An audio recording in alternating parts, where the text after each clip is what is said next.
What is up, guys and girls of the internet? It is Dave, it is Duncan, it is Kyle. We are back for a very special mid-year episode. That is right, it is that time already. What time is it? It is that time already. It is the top 10 albums of the year so far. Gentlemen, can I get a hell yeah? No. I literally said before you hit record, you better bring your A game, and that is the single worst intro to a mid-year podcast that's ever happened. Can I get a hell yeah? Hell yeah. Yeah. Guys, come on. Where's the enthusiasm? Enthusiasm. Where is it? I need you to bring it. I need you to bring your inner enthusiasm to the outer enthusiasm. Is it too late to give up? I was like, Kyle, do you just want to spin off a separate recording where we just listen away? I'll just WhatsApp you my list. Okay, this is going to number one at the top of the top 10 mid-year shitest intros to a podcast. Davy's intro to the mid-year, right in at number one by a bullet. I'm going to make you do the intro next year. I will do the intro next year. It's not a threat for me. I will make you talk, Duncan. Oh, really? However will I cope, Dave? Or maybe the end of the year, actually. Maybe, yeah, I'll put more pressure on you now. See, you've only got 6 months to practice now, Duncan. How'd you like that? It's not a problem, Steve. I mean, Dave. Right. I know. Too much pressure. That's right. Too much pressure. Plan is coming together. Anyway, here we go, gentlemen. It is mid-year list time. And I know I say this every fucking year. He does. For the last 2 years. But it's not until you when you start to try and put one of these lists together that you realise how fucking good a year has been for music. And I would do say it every year, but it really is. Like it's constant. You know what I mean? Even on our last record, our last batch of album reviews. Yeah. There was like the last batch we did. There was like 2 5-star albums in that bundle alone. Just last week. Yeah. It's just like they don't stop. Which didn't make this list any easier. No, it didn't. I'm so glad we did that, Dave. Torturous. I'm so glad we did that. The problem is, and the thing that I find interesting is that even if you chart it back to when we weren't doing recordings per se, you know, we're all out doing our own thing. The quality of music has remained consistent amongst like I never have any difficulty creating a top 10 albums. Usually the way around, I usually have more than enough albums that could be in a top 10, and it's really coming down to integers of like minutia as to why I prefer a certain album. It all comes down to personal taste, but what I love about doing these things is you can see the evolving trends like year on year, and just the craft of musicianship, technique, quality, production. It just is very fluidic. It's constantly changing. It's constantly moving. And if I stack my 10 against, last year's 10, I don't think there's any band on my 10 that sound anything like any band that was on my 10 last year. And that's what I love about it. There are some people that will only do a death metal list. There are some people that will only do like a sludge list or, a prog list or whatever. And that's fine. But I think when you stand back and like view from a height the full genre, the full thing that encapsulates what we do, it really is, to sound cliche as I can, it's the best time to be a metal fan. It really is. And I can't remember the last time I felt like I was lying saying that. Where you're like, it's great to be a metal fan, and then you're looking at nothing but the new Machine Head album on your shelf. Like, fuck it. Know what I mean? Like, there's always something, and very much like in previous years, we're going to be discussing, I imagine, albums that are making lists all over the internet, albums that probably aren't making lists all over the internet, and bands that we will have genuinely come to maybe for the first time and, you know, being blown over by what they do. So I expect oohs, as, surprises, shocks. Oohs and ahs, Duncan? Ooh, just a little bit. Ooh, a little bit more. I like it. There we go. So yeah, I'm expecting us to run the full gambit of emotions. I expect to be emotionally, physically, and seminally drained by the end. Get the pump. I'm looking. This is like we were talking about. Like I've shortlisted my albums down to 14. Even right before I was recording, I've changed to in my head. And I'm looking at them like that. Have I made the right choice? Probably not, but we're now locked in and recording, so deal with it. So, yeah. Anyone else struggle, as in like up until maybe today, still getting the pieces in order? Like Davey's always confident. Davey's always like, this has been locked in. So I thought I had it locked in yesterday, and then I listened to getting through the albums. I was like, best noise to make as well. Fucking. And you know what you're angry about? Is you're enjoying something too much. That's where the rage comes from. It's just too good. It can't be at number 11. Yeah. It comes down to like a ball here in between albums at points, especially the kind of back end of my list. Like that's where I was kind of struggling. The 9 and 10, I was like, because there was so much really close between like 9, 10, 11, 12, like kind of similar like what you're saying. And then the other end as well, it's like, because we are ordering them, unlike other publications who can't order them. Shots fired. I don't like it's a trend that I just don't understand. I don't understand the point of publishing a list if it's not ordered. Yeah, to me that's just like it's like just what it's like? It's like publishing ingredients to a recipe. Here are all the things you need to buy, but none of them have any importance over the other. Whereas to me, if you're doing a list of the things you like the most, the keyword in there is the most, so you have to order them by how much. It's a cop-out. It's a cop-out by people that are too scared to face internet criticism, which is one thing Metal Epidemic has never been afraid of, and we get plenty of it. Bring on. So, yeah, there we go. What was the criticism this week? I said that Dave Mustaine wasn't great at writing lyrics, but we all loved the song, and that was enough to set someone out there on a tirade of that I've not listened to, and I will be honest, I have not listened to every single Dave Mustaine lyric, but I wager the majority of them are shite. I'm sorry. They're not shite, they're just cliche. They're cliche. That's what I meant by that. I don't know if that came out. It's like I was watching a music video and then I was listening to his lyrics. That's like, all right, see, when he was writing these lyrics, he was either thinking about the music video or he was watching a war documentary and then was like, war's rough. Is that sort of thing where I'm like that. Even when you like something, you still get criticised. This is it, Duncan. There we go. I said the words pleasantly surprised. Yeah. You'll still get criticism. It's like people haven't listened to the bad stuff. The last few albums. Anyway, not that I want to relitigate that. That album's not out yet, so it can't make any of our top 10s. True that. We're going to get into our lists. Wait, it has to be out. What? He's a shit stirrer. He's a shit stirrer. Don't do it, Dave. Don't play his game. I just want to see Dave's face. Remember Memento? Where like the guy has to keep he has one for Joe Pantoliano which just says Teddy on the front and turns around, it says don't believe his lies. We're going to take Kyle's face and replace that on that GIF. That's what we're doing. The day I come to Scotland, I'm having that on a t-shirt. My face, don't believe his lies.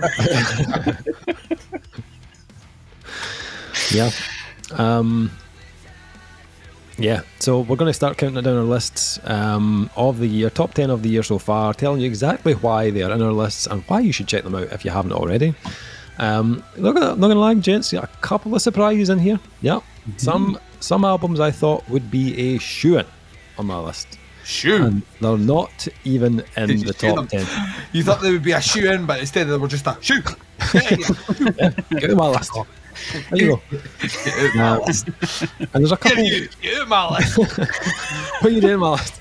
There's a couple here that I've snuck right in that I initially didn't think would be contenders for my list, but you know, things have been a changing, Duncan. Things have been a changing. Yeah. So I kind of picked my albums on two different criteria. One is just the fact that the album in question is just a straight up banger, and it hasn't really left my rotation of albums since I heard it. We like to call that banger status. Banger status. The other is that the band are maybe just like pushing boundaries and have created something a bit more unique that didn't really sound like anything else I'd heard this year. And that category is called genre rapist. Pushing the boundaries. No, is that? Right, we'll work on the title. Okay. I'm sure It's a working title, but It's a placeholder is what we're saying. yeah. Okay, keep it in there as an uncomfortable placeholder until someone thinks of something better. Okay, let's do that. So, how would you like to start this? Are we going to go? Would you want me to go first? Do you want to go? You're the one that has criteria. Me and Kyle had like a week. This sounds like me and Kyle were still changing things around today. So yeah, you sound confident. Yeah, I mean, I'm happy to go first. Okay. We'll just go as usual. Shagger, big Shagger. Sexiest guy first. Yeah, that's me. That's me. Let's see how a professional does his list, and then you can hear how not to do a list when you go to me and Kyle. Okay, let's do it then. Let's get into this. Let's start off at number 10. Here we go. So my number 10, and it's actually my first pick here. My number 10 is a bit of a surprise. And at number 10, gentlemen, that's right. I see your face on me. I'm surprised as well. My number 10 was released February 11th on Relapse Records. Oh yes. Oh, I got a wee shiver there. My number 10 is Author and Punisher and Crueler. Now, I think you're looking at me like, Dave, what? Author and Punisher? I didn't know you liked that Crueler? album.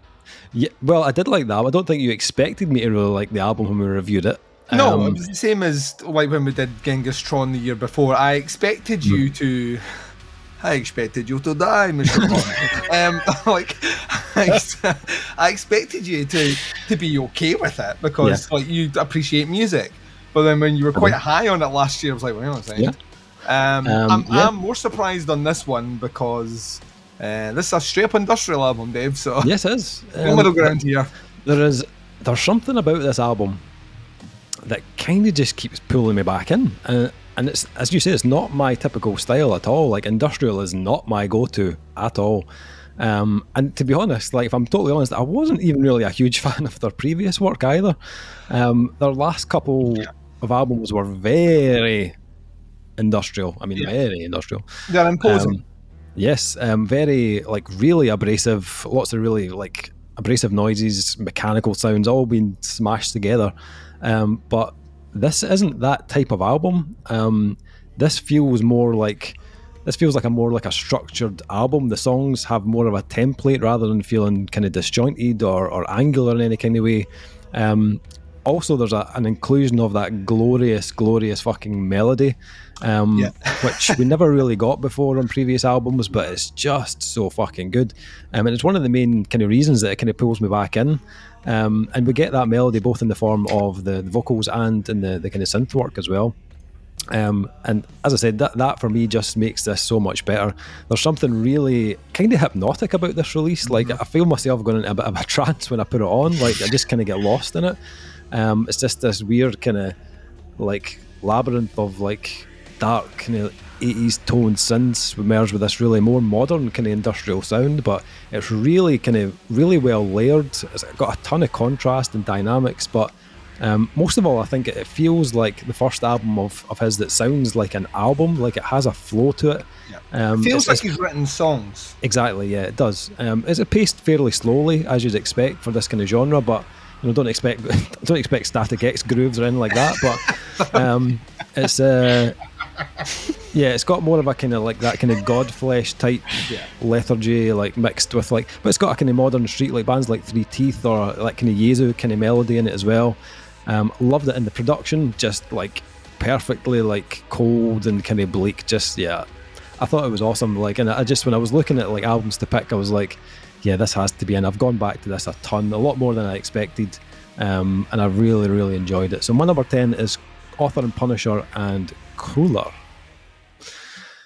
Okay, Duncan, you want to go? I will go, yeah. I don't want to give my cards away too much here, but that may be coming up later on mine. So, which is surprise, absolutely no cunt, no cunt at all. So number 10 for me. This once again start of the year. I think February as well. All right. Like kind of it's the same as Dave. No, I'm only joking. I like. Was charting very high. Actually, there's a very good chance that by the end of the year it swings back round again and goes higher. The reason behind that is I go through prolonged periods of listening to it. So if I start listening to it, I'll like binge it for a week and then I'll bin it for like a month. Then it comes back and it gets binged for a week again. And that's its only reason. It doesn't have necessarily the same staying power. And that's had an impact on a couple of the albums that just didn't quite make my 10 is the revisit value is maybe not as strong because I need to be in a particular frame of mind, which I mean in itself is a great quality, but at the same time, if there are other albums that I'm spinning to death, it's difficult to sit there and say, well, you know, this album is a true masterpiece that I can only listen to when the moon is full, the sky is black. You know, like over this album, which I've played to death, I know every nuance, I can sing every melody, all those sort of things. So number 10 for me is a great example of that. It's Cult of Luna's The Long Road North out of Metal Blade Records. Nice. I mean, it got a 5 from me when it came out. I fucking love it.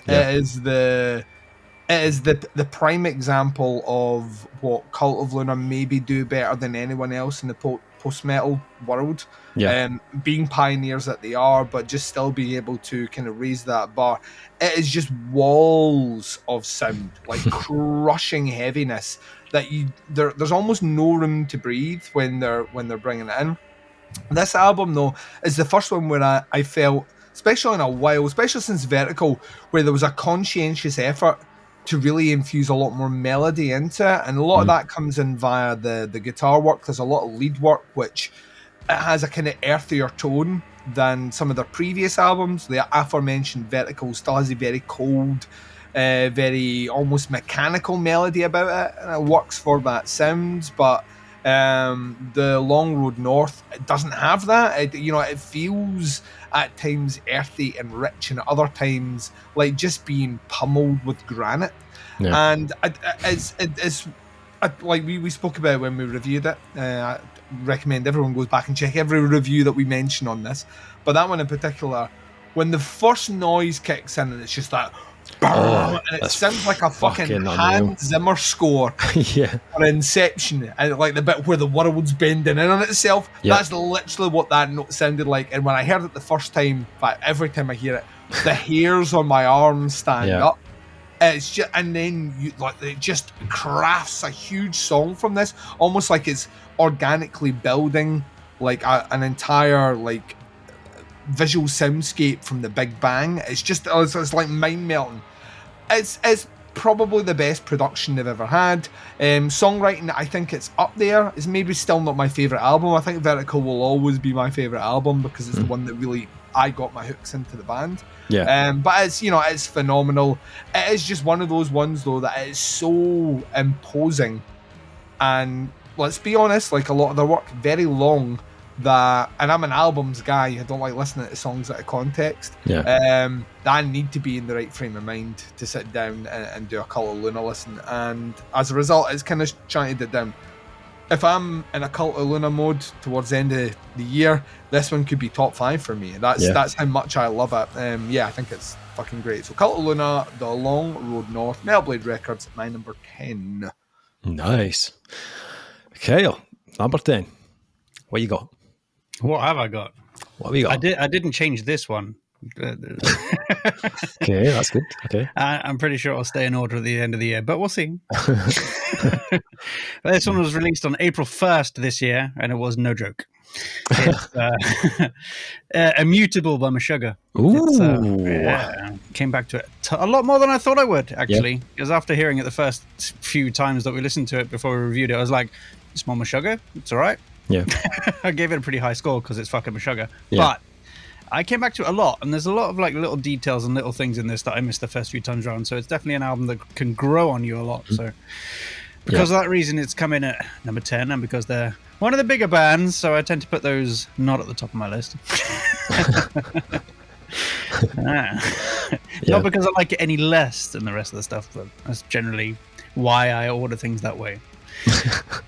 But yeah, no, I mean, it's more Meshuggah. What can you say? Yeah, I know what you mean though, Kyle. I've came back to it a lot more than I expected as well, and I'd scored it a little bit lower than yourself, but it is one that I don't know. It's Meshuggah doing Meshuggah, but there is something really kind of cool about it that I have come back to and enjoyed more than what I've listened to it. So yeah, I totally get where you're coming from. I have not.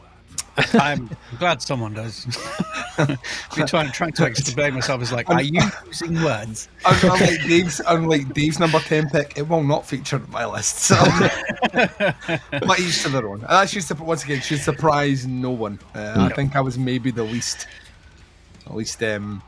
enthused is the right word with that release. So, yeah. Okay, nice one. So moving on to our number 9 pick. See, that went easy, didn't it? Number 10 went pretty smooth, yeah. No controversy yet. Easiest number 10 I've ever had.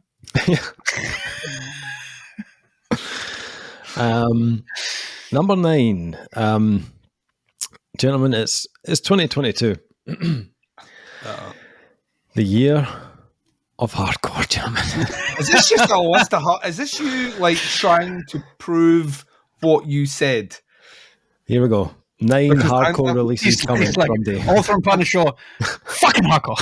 Yeah, I'm going to be honest with you, Dave. Ain't one hardcore album on my list like at all. So, which makes me think it maybe isn't the year of hardcore. Like, see, when it was the year of death metal last year, there's at least a couple of death metal albums in my list. No hardcore, man. Which makes me think. We'll see. Yeah, we'll see. I think so. If there's one thing I love more than hardcore, though, is French hardcore, gentlemen. There's no shortage of French hardcore at the moment. Love it. French hardcore, it could be the greatest thing to happen to France since garlic bread. Just going to put that out there. Fucking outstanding French hardcore. Not entirely sure what the origins of garlic bread are, but I don't think it's France. For this review and this video, it's France talking. Right. So Best many thing happens to France since that Italian thing. Yeah. Garlic bread, definitely French. Just, I don't want to hear any comments. They type any of your pish down below. I don't want to hear it. French. It says French is spaghetti. Let's do this. French is French fries, gentlemen. So many great hardcore albums out this year. It was difficult for me. It really, this is the hardest bit of making my list. Was the hardest bit of hardcore. Picking your top 10. You just see yourself out, please. No, you don't know where garlic bread comes from. I'm fine. Right? I'm safe. Bad puns aside, you can do whatever you want, right? French hardcore, gentlemen. I don't say. We're just waiting for him. What I want is him just to like lean down and come up with like garlic buds around his neck and a baguette. Yeah, very difficult. It was very difficult to pick which hardcore albums was going to feature in my list this year. But one of those albums that I think has actually gone a little bit too far under the radar, if you ask me, is the new album from Beyond the Sticks. The album was called Sentence. It was released on February 4th on WTF Records. Yeah, exactly. What the fuck? I've never heard that album before. If you have any interest in hardcore at all, and you haven't heard this, then now is the time, people. Now is the time. It is utterly ferocious, and I absolutely love this. When I'm just in the mood for something really savagely heavy, this is the album I go to. It's something about the French, man. I don't know. They know how to make an album sound angry, and it's like, it's not that like that kind of fake like American anger that we hear. You know what I mean? None of that. Oh, shots being fired. None of that fucking. No, yeah. None of that Saint anger fucking bullshit. None of that. In my neck, Dave. You know what? It never gets respect. No, it doesn't, and neither it should, Duncan. This though, the rage just pours out of this release. Like, everything about it is just visceral. The production, the musical delivery is just blunt, and it's vocally hostile as fuck. It's all the things that you'd want in a hardcore album. If you like bands like Sworn Enemy, Foreign Pain, Turmoil, Power Trip, then this is definitely worth a listen. Last year, Worst Out were my kind of like standout French hardcore band. This year it is 100% Beyond the Sticks and their new album Sentence at my number 9. Worst Out. It's the No Doubt band featuring Gwen Stefani when she's on her period. Oh dear. I'd still listen to it. Would you? Yeah, Angry spiderwebs. What? Anyway, Duncan, number 9. Right, number 9. Once again, an album that could easily shoot further up for me. Right. And this is one of the ones I swapped in because I'm being true to myself. This album has been, honestly, and I can't even, like, this has been played to fucking death. Like, absolute death. And I've only had it a month. Right? So, and I'm not tired of it. I'm not, like bored of anything about it. If anything, I think it gets stronger every single fucking listen. I bought the t-shirt. I'm wearing the t-shirt right fucking now. Hello. Now at number 9 for me is Blood Command with Praise Armageddonism. It's out on Hassle Records. So yeah, Blood Command were always a band that I felt I should like. We spoke about this in the review. Like, their kind of references and iconography like stem more into my interests, which are, you know, certainly on the horror side. And the female fronted, I usually have an inclination to listen to female fronted bands just to see what tonal difference or what spin they're putting on things that, you know, male fronted bands don't always do. So like I was what I didn't know in the interim was they had changed vocalists before this one. So when we sat down to check this out, I was more than a bit floored by this. I think this is about as catchy a crafted kind of death pop album that's ever been made, to be honest with you. I think it's absolutely flawless. There is plenty going on musically, stylistically, vocally in particular. I think our vocals are absolutely stunning.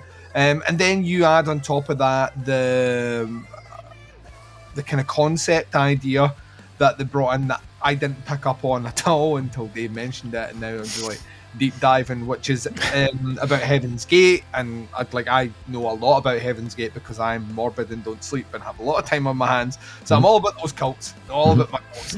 And so like when you go back through the songs with that in mind, there is a very clear attention to the to the actual lyrics, and then that coupled with like everything, like the artwork, the production, it's just like as he toured the force of really, really catchy, really, really aggressive. It reminded me of the best bits of, and there was only a handful for me, the best bits of something like Mindless Self-Indulgence, but if someone had taken that and then just made it much more palatable and much more commercial.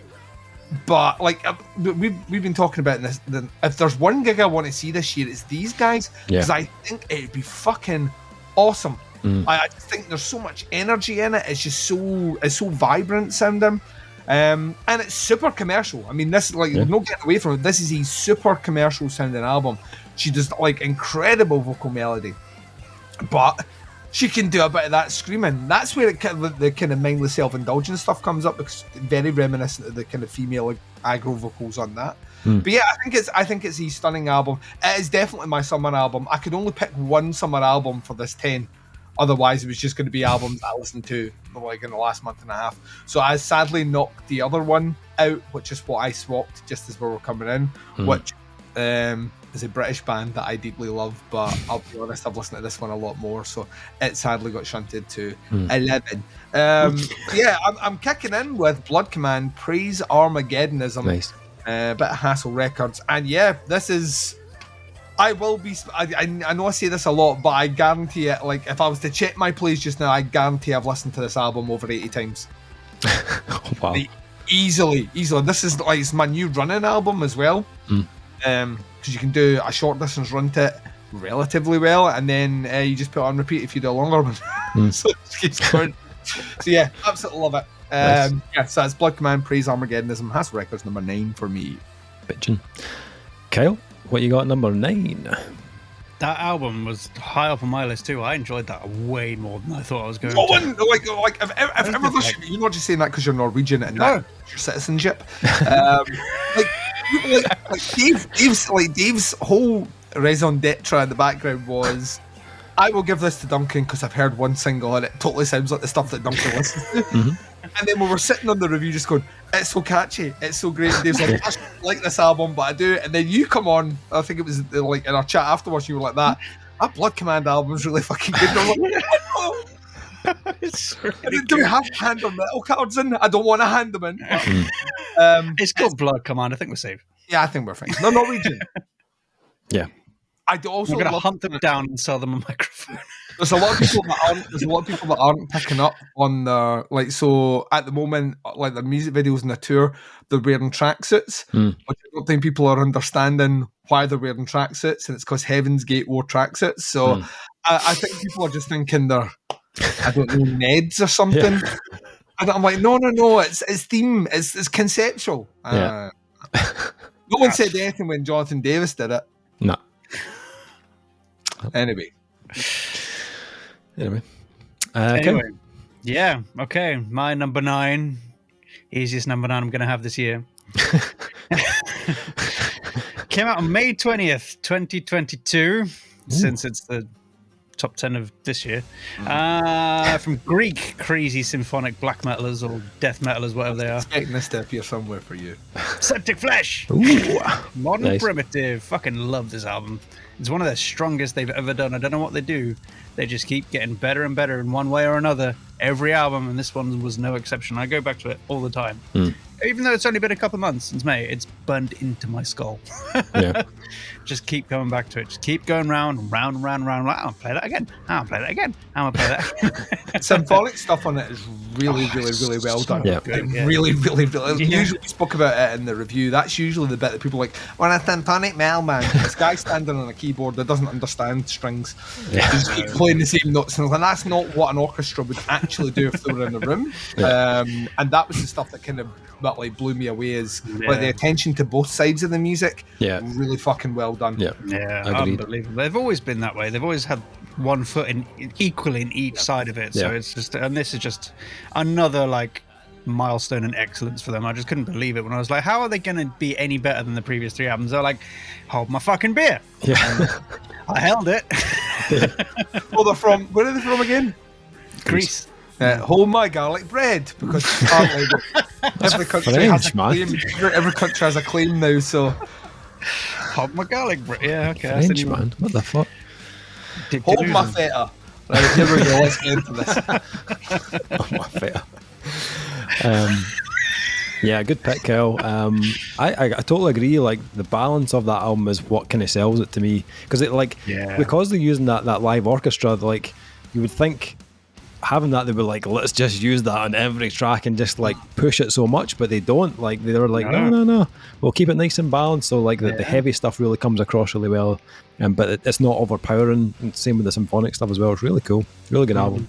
Yeah, and they have all these sections as well where they like do just symphonic stuff and only things like that, and there's no metal, so it's like there's a balance everywhere. I love it. It's great. Yeah. Nice. Okay, gents. Number 8. Here we go. Another album that I did not think would be in my top 10. Just down to the stiff competition that I faced. That one again. Stiff as a garlic breadstick. Oh, right in the freezer. Look at it. Not a wobble in sight. However, I have gone back to this a lot. A lot. And it's fast becoming one of my favourite albums from this band. Ooh. Released on April 15th on, and this is going to give it away, Bat Skull Records. It is the Cancer Bats and Psychic Jailbreak.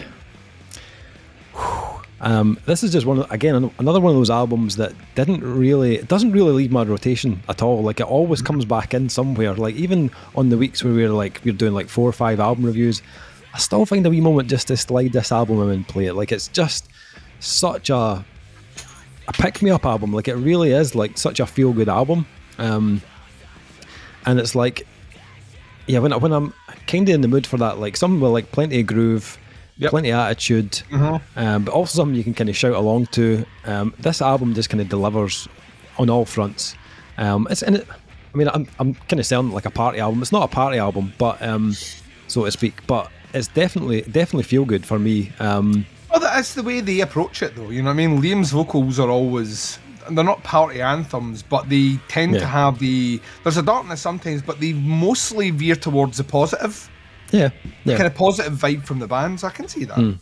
Yeah, I think it's an album that has much more of that, like the Cancer Bats kind of blend of like punk rock and kind of gruff hardcore, rather than like some of the kind of doomier kind of stuff they've done and they've tried previously. But this has got like hooks like just spread right throughout the album in abundance. And I think what's more impressive is that they've done this at a time where they had something to prove. Like their main guitarist and one of the songwriters, Scott Middleton, left the band, and they had to rise to the occasion, and which they've done, and put out one of their most consistent albums to date. I don't actually think there's a weak track on it anymore. Like there was at one point when we reviewed it, there was one track I was like, yeah, it's all right. I'm even enjoying that now as well. And it's not an album that you'll find is, you know, doing anything like groundbreaking, but I think it's done at such a high level. Like, it's hard not to be impressed by it. I was a Cancer Bats fan before. We did obviously the back catalogue thing, went through the whole lot of the albums. I found myself the back catalogue, Dave. The back catalogue, and I found myself becoming even more of a fan after that. But this album, I think, has just completely solidified that. I think it is one of their best releases. So my number 8 is Cancer Bats and Psychic Jailbreak. Duncan, what you got at number 8?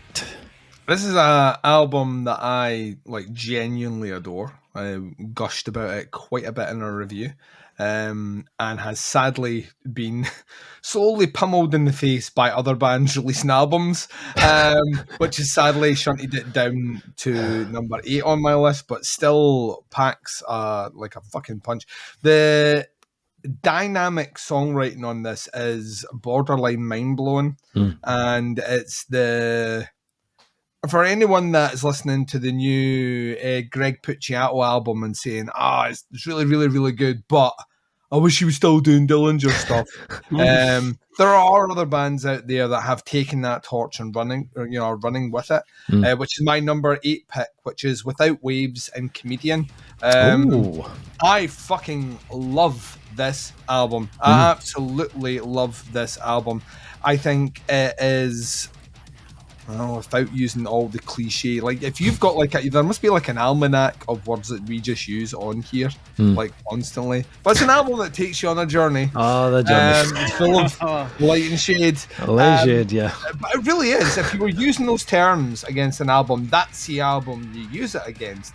It's an album that predominantly starts off very weighty, very aggressive, very, I know it's not a word that people like to use, but it is very spastic. It's, it's very, very eclectic and jangly and sporadic. And then it just opens up, like maybe the kind of the back third, to some of the most beguiling melody I've heard this year. It's just like a wonderfully crafted album that across the board just makes me kind of sit there and go, like, just to be a fly in the wall of the writing room as they're coming up with this stuff would be mind-blowing. They clearly just approach music with no boundaries, and I think that can sometimes be detrimental to bands, but for whatever reason, Without Waves, it's their asset, is that nothing feels like that album shouldn't flow as well as it does, because it does do like very, very hard turns, almost whiplash-inducing turns. Yeah. The styles between songs, but yeah, like by the end of it, I feel like exhausted and satisfied and ready to like kind of go back in the pit again with it. It's just like an incredibly written, recorded, and delivered album with some like vocal melody which is almost unsurpassed this year for me. Just incredibly like haunting vocal lines. So yeah, it, like I say, it, like after we reviewed it, I was like, this is a top 5 album. Book 'em, Dano. You know, it's like locked in, and now there's just so much other stuff coming out now that I've slowly seen it slip down. Like as another one, I'm like, oh no. So yeah, I'm kind of hoping.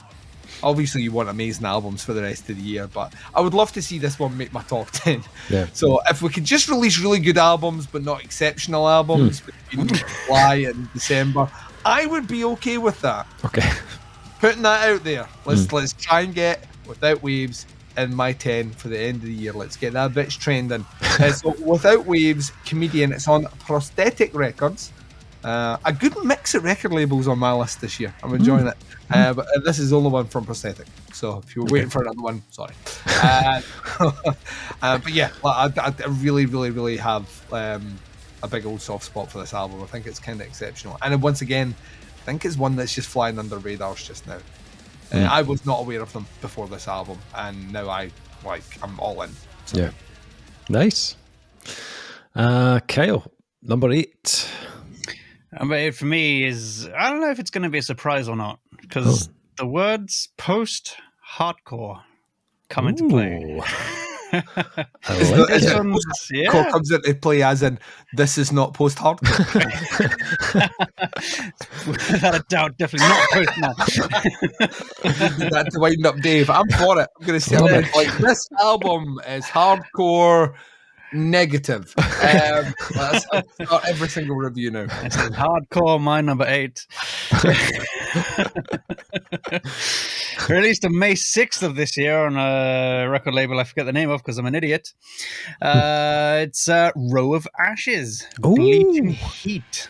Actually came back to this a lot. I'm like, this album has everything I love about metal in it. It's fucking heavy. Nice. It's fucking angry. It's fucking discordant.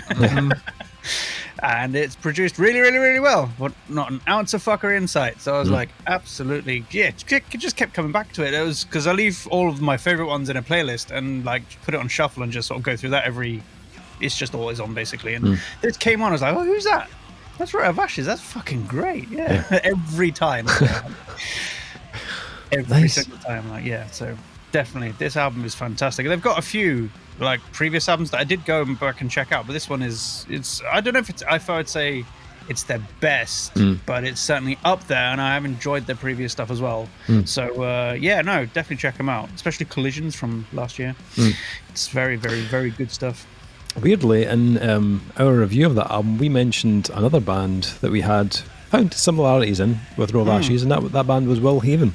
Yeah. And then what happened? Will Haven played London with support from Row of Ashes. Row of Ashes. Let's put it out there. I think when we put things like that out there, they happen. You know, we are rewarded as people for them, which is once again why I want to stress about my 9-inch dick. I'm just putting it out there, and I want to be rewarded with it. That's all right. Putting it out in the ether. Oui, garçon. That's not like we were literally like, yeah, give me a garlic baguette. I don't know where we're going with that. But yeah, like there's like we're just talking about like I want to try and get Without Waves into my top 10, and that was like without even remembering that Will Haven have an album coming out this year, allegedly. So if we could just stop the music train just for a wee while, so we can bask in the glory of the albums we love. Not going to happen, Duncan. Not going to happen. No, Dave. Sorry, Duncan. The universe is not on your side. No. I'll just have to sit here with my 9-inch dick. Is it called Nail? Is it called what? Nail. Nail. 9-inch nail. You guys think you're very, very funny, but you're just being offensive right now. being offensive Neil, to Trent 9 Inch Reznor. Neil, did you say? 9 Inch Neil. That's the tribute band with big Neil Razor, the front man. I'm Neil Razor. No, the front man has to and be I'm called 9 Jimmy. Inch Neil. Come on, Jimmy Nail. Crocodile shoes. All comes 9 Inch time as a Jimmy. flat circle, like a pizza, or a pizza bagel. Let's do this. Okay. Amazing. 9 Inch Neil. That needs to be a thing. 9 Inch Neil. 9 Inch Neil needs to be a support band. Someone like create a that tribute band, Needs to and happen. his name needs to be Neil Razor. Listen, if we need to do it, we'll do it, alright? Razor. Yeah. I'll play drums in 9 Inch Neil. I will do it. The best version of Perfect Drug ever. Okay. Number 7. Number 7. There we go. Number 7. Okay. My number 7 comes from a wee band from a place called, you might have heard it, Norway. Where the fuck is that? Isn't Yeah. that the capital of Sweden? I think it's in France, if I'm not mistaken. Yeah. It's home of the garlic baguette. Just pretty sure it is. That's right. We are heading into Kyle's territory for this one. I was waiting to see where this was going to place for you. Oh, really? Because I was looking forward to laugh at the name of the band again. Because I am honestly 5 years old when it comes to this sort of shit. Yeah. So Another one. This is another album that is completely flying under the radar. And I think real fucking good as well. Real Yeah. fucking good. I think partly because they released it on Bandcamp, but it didn't go on any digital streaming platforms. So it maybe hasn't had the exposure that, you know, would expect. It was released on May 6th on Maskina Recordings. It is an album called Swing Metal by Big Muff 68. Drink goes everywhere. Norwegian band. That's right. Big Muff. Big Muff. Yeah, kitty Big Muff Muff. 68. 68. I can't be 69, obviously. No. That's it's 2 on the clitoris, so we can't have that. It's two, yeah. It's 2 on the garlic baguette. That Whoa, what? I kind of love this. these guys. You I like- really you do. like- you love this. And I think that was obvious in my review of this album. If you've not heard of them, they're a band made up of other bands. So another mainly Norwegian bands. So Incense, Shining, Beaten to Death, Circus Maximus, members from all those bands. They put together one of the most eclectic metal albums Yeah, of a band 2022. a band which is essentially a supergroup of all those members, which is in recent times anyway a supergroup that doesn't sound like any of the bands that Nope. like literally No. could not sound like, you know, we were like, we spoke about it before, like when like or I'm off doing my side band, and then you hear it and it sounds just like the band that we're in, and you're like, Yeah. what was the fucking point? Yeah. Like, that is not the case with the Big Muff. No, definitely Big not. Muff are true to their sound. They do. Well, it's titled Swing Metal, but don't be put off by that. Don't be like, oh, swing metal. It's not necessarily a swing metal album. Although Swing in there, it though. touches on the genre. It does touch on the genre for sure. But mainly, this is like a mix of metal, groove metal, blues, progressive metal, Americana, Yep. like gospel in there, swing as we mentioned, loads of different styles in here, rock in there as well. But it doesn't sound like they've just chucked all these styles at the wall at least to kind of see what sticks. Not a gimmick. No, it's not. It works unbelievably well. For an album that contains so many styles, it's actually very cohesive and it flows brilliantly.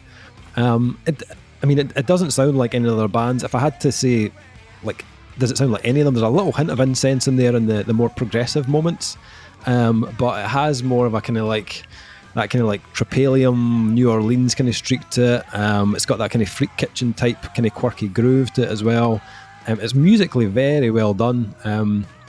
But I mean, as we said, they all come from other kind of big name bands, so you'd maybe expect that.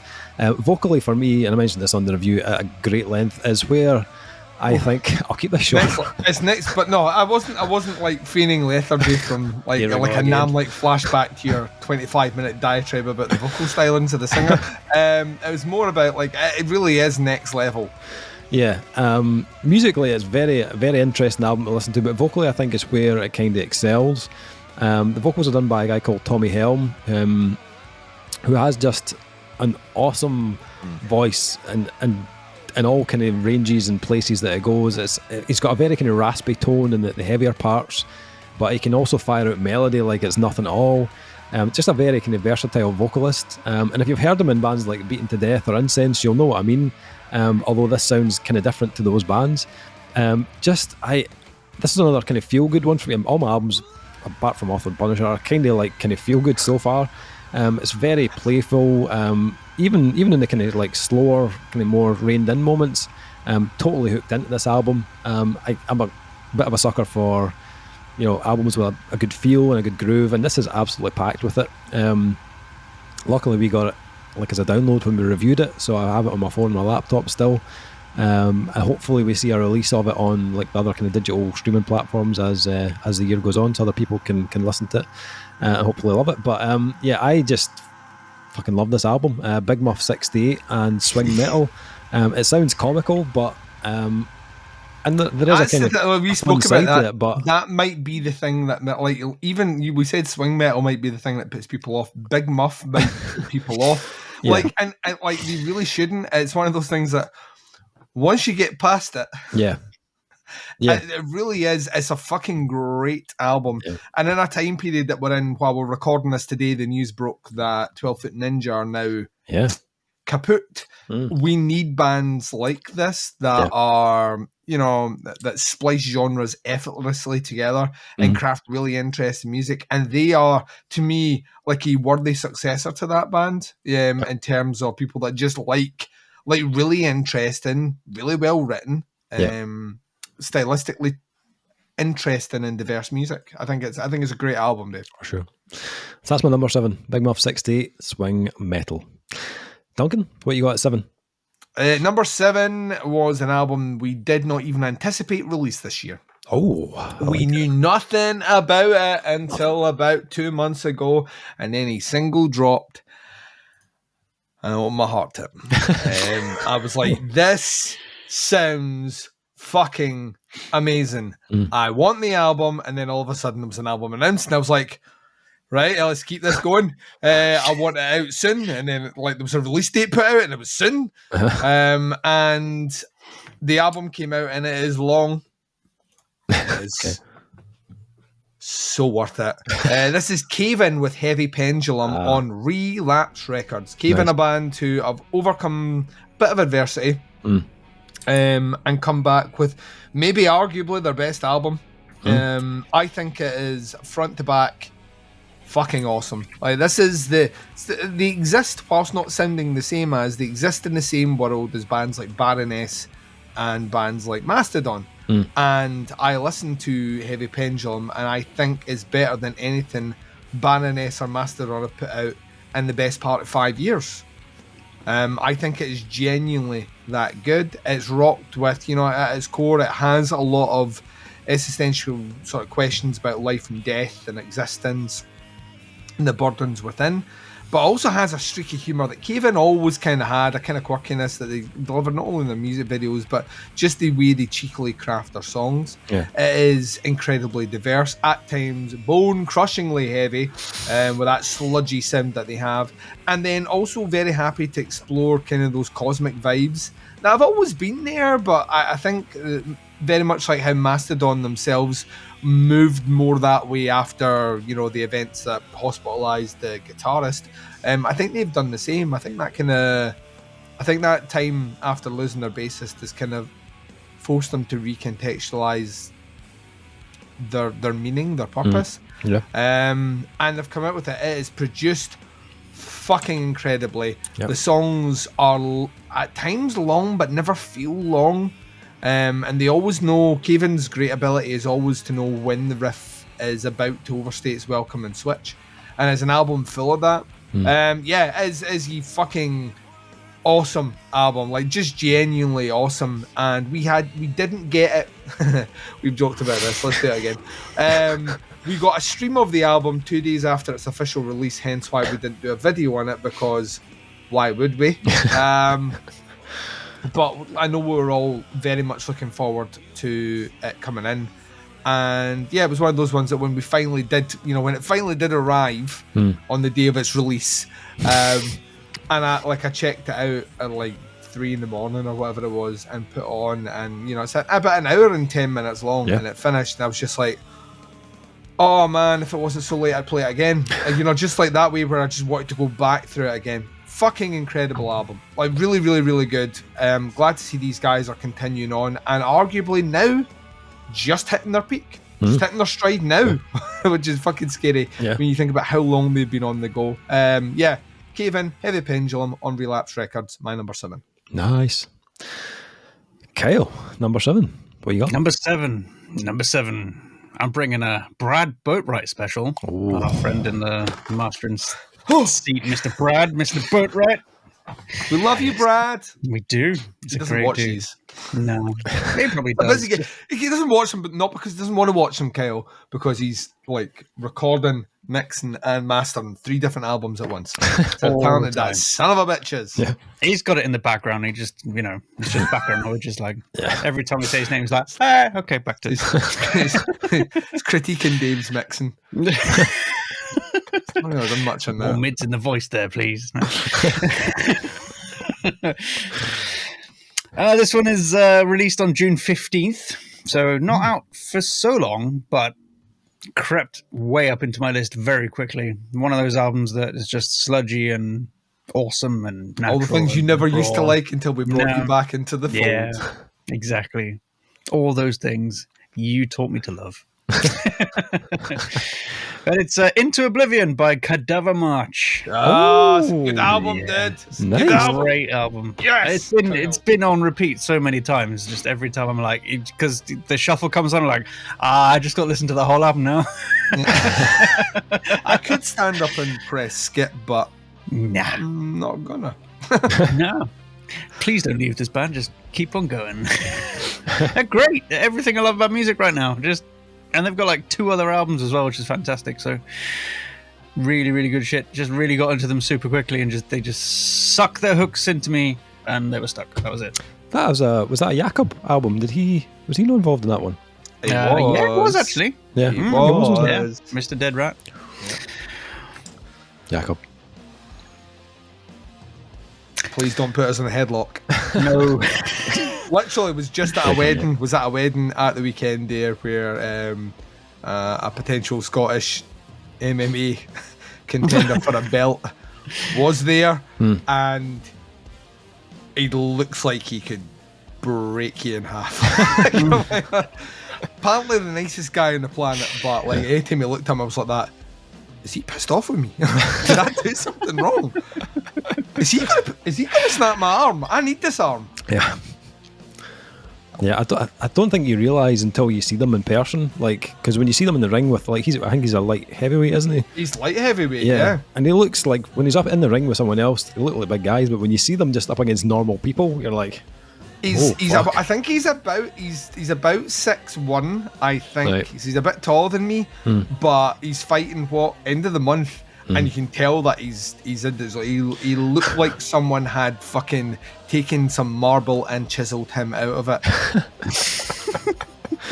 I don't want to be the person to tell him to do anything that he doesn't want to do. Yeah. Like, that's not your seat. You've just used my fork. You know all the things that happened at that wedding? Yeah. beast mode. She's your wife now, bro. Here she is. Have her. Yeah, absolutely terrifying. Nice. Anyway, Cadaver March. Oh, that album is so fucking good. Oh, it's so Such a good album. Every time I listen to it, I just find something new to love about it. There's some riff or some like groove, and I'm just like, bring it on, come on. Repeat. It's been on my headset so much. Yeah. Just love it, yeah. Can't get enough of it. Nice. Now, what More I'm albums interested, from Cadaver March, please. we're swinging it at number 6, and thus far on the back 5, not one album has come up twice. I know.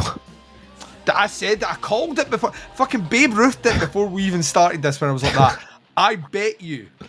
Because we've been all over the place this year. And our top fives are going to be exactly the same. Exactly the same. Yeah. Because that is how we roll. I Dave gave us our top five that we had to have. And then we got told us we could play around with the back five. Yeah. So it's Dave's top five, just repeated 3 times. Also want to say, like, my new favourite thing is when I mention something and then, like, Dave actually does it, like when he added the inclusion of a banana to Kyle's rating. I know. I love it. I love that. And a banana. Yeah. Okay, gentlemen. Number 6. We're almost halfway. Last one of this video, Dave, or segment, depending Yes. on where you're listening to this. Yes. Sneaky reminder. I like it. Thank you, Duncan. Number 6 is, and hold on to your jaws here, gentlemen. That's right. Hold on to your butts. Hold on. This is the only death metal album in my list. What the fuck? At number 6. I know. One more death metal album than I've got, Dave. Not surprised about that, Duncan. But what a fucking album it is. What a fucking album it is. Released on June 10th via Unique Leader Records. It is the Swedish technical death metal band Surreption. I did expect an appearance for you. Yeah. A new album, Yord. Or, as I have been calling them, Surrection, because that's what they do to me. Can't see it right now, but... And that's not to be mistaken with insurrection, of which there are court hearings right now in America about. Don't storm the Capitol. That's what we're just saying. Don't do it. This is... Just Dave storming Edinburgh like, they're fucking great, right? Yeah, fucking garlic bread. Come on! I love how we always pick something that we shouldn't, and just that becomes the in-joke of this episode. Yeah, we're just going to run with it for the whole show now. Whole episode with it until it falls apart from all the jiggling and all you're left is with one wee segment. That hard end bit that I love that no one else loves. I love that as well. Duncan, I love that as well. There is a reason that I was best man at your wedding and you were best man at mine, Dave's. When I'm making a garlic bread and when we're cutting into slices, my wife always says, "You're taking the end bits," and I'll be like, "I fucking love the end bits. I'll always take the end bits." I love. But this is the thing, Dave. Like, this is how we differ as people. You are like, yeah, well, this is obvious. Like me, I make it sound like a hardship, so I get the good sex that night. Trade the ends of garlic breads for sex. How they do it in prison, they do it in the McLeish household. Nice. There you go. Hell of a trade. I've got to learn that. What about the cider on the loaf of bread? Always. Oh yes, my man. Always. What people don't understand is there's more in that bit. Fucking awesome.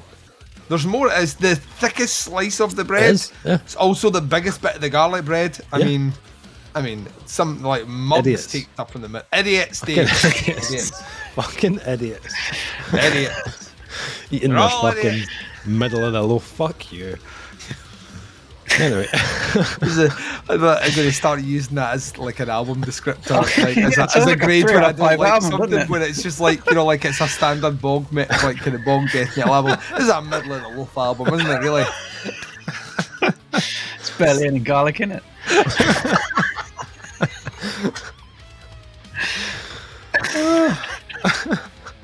There won't be any middle of the loaf albums on our top 10 list. There is not. No. There is not. This is the end of the garlic bread. This album right here. It'd been 4 years since their last release, Monument of the End, but it was 100% worth the wait. This is just, for me, this is the perfect example of not only how to do modern technical death metal, but to push the boundaries and push your band to the next level. They lost their guitarist right before making this album in 2021. They don't need a guitarist, Dave. Fuck him. Guitarist. Nah. So the fact that they've come back with an album like this, like, you know, with a band that's had to readjust members and writing styles, it's pretty fucking amazing. Like, there's a handful of guests on it, contributing different solos and stuff, but I think the main guy was a guy called Ian Way who plays for Thanopraxia. I think they brought him in for a lot of the kind of guitar stuff. He's also the live guitarist as well. But Also the Latin name for a garlic bread. Right? Yeah. All right. I need to remember that. Yeah. I slot that in the conversation with my more cerebral friends. Yeah, that's according to Wikipedia, which is never wrong. Okay, good to know. This is just technically sublime, but without being like a huge wank fest of guitar runs and the technicality doesn't become overbearing. I think they balance it really well. A lot of really cool grooves on this, some nice kind of melodic slower passages to let the album breathe, but they also load it with some just colossally heavy parts. There were a few death metal albums that I enjoyed this year that were in possible contention for this list, but this was the one that holds my attention the most, and to me it felt like confidently consistent from front to back. It doesn't have a weak moment on it for me. It's a very clinical album in the production as well. It's mixed and mastered by Buster Odholm of Jara and Humanity's Last Breath. But I think that like clean, kind of immaculate sound just accentuates the technical elements of the album perfectly, in my opinion. Just a killer album from start to finish. So my number 6, Surreption and Yord. Duncan, what you got at number 6? Number six. I've only had you the briefest time. Oh. But how you've captured my heart. This is another one that I genuinely expect will be top 5 by the end of the year. Oh. I shit you not. Where do we begin with this one? Where do we begin? Well, it started with not a kiss, Dave, but it started with a reaction video where I sat down all comfy in my chair, all comfy. I was like, let's do this. And we're all sitting there, and then Big Davey hit the play, and I thought I knew what I was getting because I had heard the band before. Right. Listened to their stuff a while ago. And it was extreme. Okay. And you told us some factoids. Didn't make sense. Including a covers album, which didn't sound like anything they would do. Oh. And I listened to it, and I was like, holy shit, that influence is definitely in here. Now to find out that because it's a closing song on the album, will this be we're just doing it because it's a closing song, or will it be all the way through? And I'm glad to say that Mantar's Pain Is Forever and This Is the End through Metal Blade Records is legit fucking amazing. Why are you laughing? I thought you said penis forever there. I was just like, what? Penis forever. And this is the end. That's me pointing to the tip. Or the base of the shaft. I think it's either the root or the tip. It's one of the two. Penis forever. The thing is, I think Mantar would appreciate that. Probably would, yeah. Even though, from what you were telling me, this album about terminate them. Like, genuinely, It sounds like they had the most fucking miserable time writing this album. This album is jaw-droppingly fucking good. Like, jaw-droppingly good. As in, like, any other year, this could be a number 1 for me. Like, that is how much the first, listen just, totally floored me. And I went back to it. Its position would probably be higher had I had more time with it, to be honest. We're only, about 3 weeks removed from us getting it in. Which is not enough time, in my opinion, to really formulate, this is album of the year, or in the top 3 or whatnot. But, I'll be interested to see at the end of the year where it does place. Musically, incredible. I think this retains all the ferocity of previous Mantar releases, but the song composition, the melody, that's right, melody. And what I say, when I say melody, what I mean is the sorest sounding melody ever. Yeah. A way if you'd scraped your knee and someone put vinegar on it, that sort of melody. You're like, that's sort of that's the melody when you're hitting tones throughout it. Interestingly enough, as a band, they had done a covers album that I wasn't aware of, which was of bands that really kind of formulated their sound, got them into playing music. The same way that when you listen to Weezer cite Nirvana is one of the biggest influences, and yet I hear not a note of Nirvana in anything that band's doing, and that continues through the 4 EPs we're getting from them this year. Thanks, Weezer. So you don't hear certain things where bands cite a primary influence, and I'm assuming it's because was as a guitar songwriter, he saw Kurt Cobain playing guitar and writing songs and being like, I could do that. But like they did a grunge cover album. So like he's like, once again, you do grunge songs. I just expected Mantar interpretations of them. And it is to an extent, but like it seems like it's not a gimmick. It's a vibe, and it's through this album it's utilised very well, but it's the thickness of the sound that in previous times would be used to an unpleasant factor that seems to be smoothed out a little bit. And that word smooth might put people off, but I really can't stress how fucking heavy this album is. Vocally, he's the best he's ever sounded. Like, like every time he hits a note, my throat and mouth go dry. He's still like sucking on a lemon. You're like, it's just so sore sounding, but it works so well with it. They have like organ sounds in the background. The eyebrows raised when I said that. And they're utilised so well. They're just a very, very, very, very, very good songwriting and composition on this one. And I know that was one of the things he said they kind of really struggled with, was that kind of immersion in that. And it's something they spent more time doing that they hadn't done on other releases, which kind of makes me think, once again, that Mantar might just be at the start of something fucking great. I think this is their best album. I think it's absolutely jaw-droppingly amazing. I think the songs are phenomenal. It starts and finishes super strong, and all the stuff in the middle is really interesting. Like really, really interesting, really, really heavy, and it's playing with lots of different styles. I gave it a 5 by this point when this drops about a week ago. And yeah, I don't regret any 1 second of anything I've said, and I will likely gush about it more at the end of the year. It's a fucking great album. I'd like, honestly, just like two people just like blowing my mind constantly. I can't believe they're a duo. Yeah. I can't believe I missed the review, because I was going to give it a 5 as well. It's fucking incredible. Just like so fucking good. It's one of those ones that I am convinced there are certain albums that, because there's been a precedent out there of Dave coming in with a review and by the end of the year not saying the words Duncan was right, but kind of saying, I've listened to it more, or I've come round to, which is his way of saying Duncan was right, because I call him out on the reviews. This is one of the ones I expect this one to, if it isn't already scoring higher for you, it will score higher by the end of the year for you, Dave.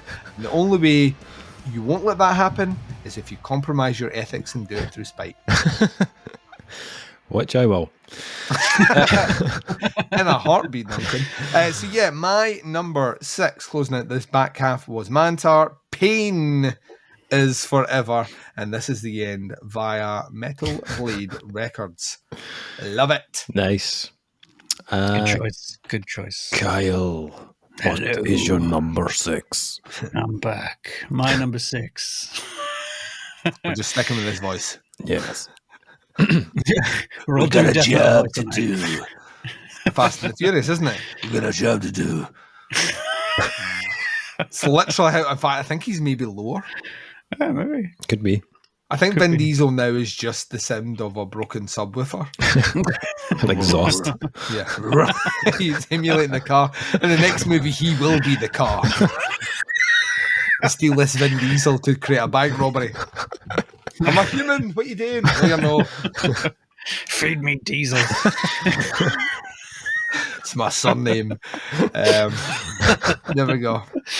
Oh, I don't remember what my band was now. Let's just move on to 5 shots. That's a weird tangent. All right. Released on June 3rd of this year. It's post-metal sludge doom. Post-metal sludge doom. Yeah. Lots of band members, at least 4. Really dragging this out. Yeah, average, okay. Album is called Crushed by Magnetar. Ah, yes, we love our Magnetar. That was one album that threw me for a loop. Like, how many songs did it have? 12? And it was like, not one of them was like threw me for a loop. It's not 12. It's enough, but it was like every song was like, he's doing what now? He's doing what now? What the fuck? Starts off like kind of heavy, then goes super clean, then industrial, then really heavy, and I'm like, I fucking love this, and I can't get enough of it. I just every time I listen to it, like, how the fuck do you put these songs together that are so different and make them work so well? Just don't get it, do not understand. And I've listened to it 100 million times. I've counted on what Last FM. I still don't get it. It's just so good.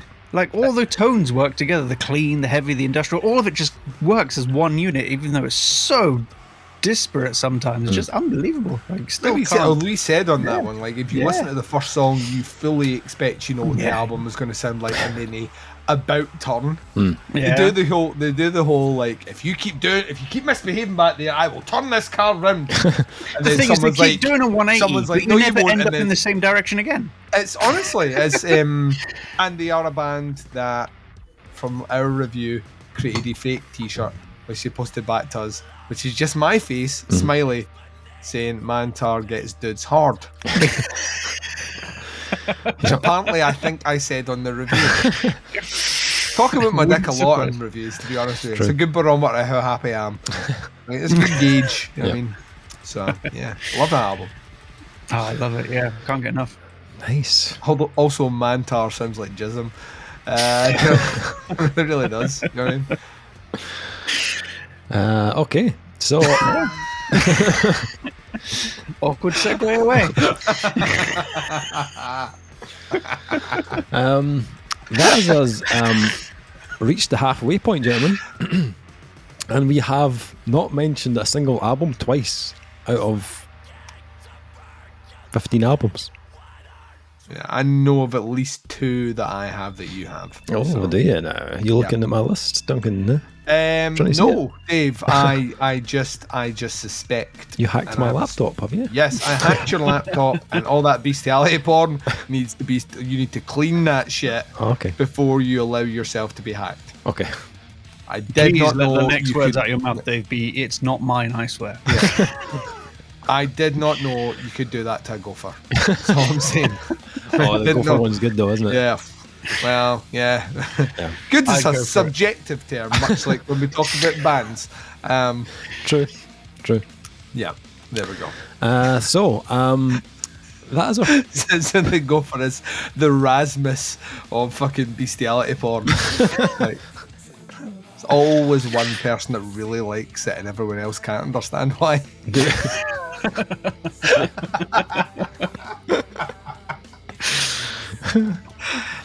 Do we do a recap halfway or wait to the end? Yeah, let's do a recap. Let's do a recap. We can do like a full recap at the end, but at least that way, if anyone has skipped through all our shite, they know exactly what it is by the end. Okay, let's do a recap 10 to 6. So my number 10 was Author and Punisher and Crueler. Number 9 was Beyond the Sticks and Sentence. Number 8 was Cancer Bats, Psychic Jailbreak. Number 7 was Big Muff 68 and Swing Metal. And number 6 was Surreption and Yord. Duncan? I mean, still over it now. Number 10 for me was Cult of Luna with The Long Road North. Number 9, Blood Command with Praise Armageddonism. Number 8, Without Waves and Comedian. 7, Cave In with Heavy Pendulum. And 6, Mantar with Penis Is Forever and This Is the End. Check out my tip. This is the end. All right, my number 10 was Meshuggah with Immutable. Number 9, Septic Flesh, Modern Primitive. Number 8, Row of Ashes, Bleaching Heat. Great album name, I really like that one. Number 7, Cadaver March, Into Oblivion. And number 6 was Magnetar, Crushed. Nice. Awesome. Good list so far, gentlemen. That is part 1 done. It's in the books. Join us on part 2 where we get into the top 5s. Yeah. Unless you're on the podcast, which is happening straight away. But while you're on the videos, you'll just have to wait because you like seeing our faces while we talk. Coming soon.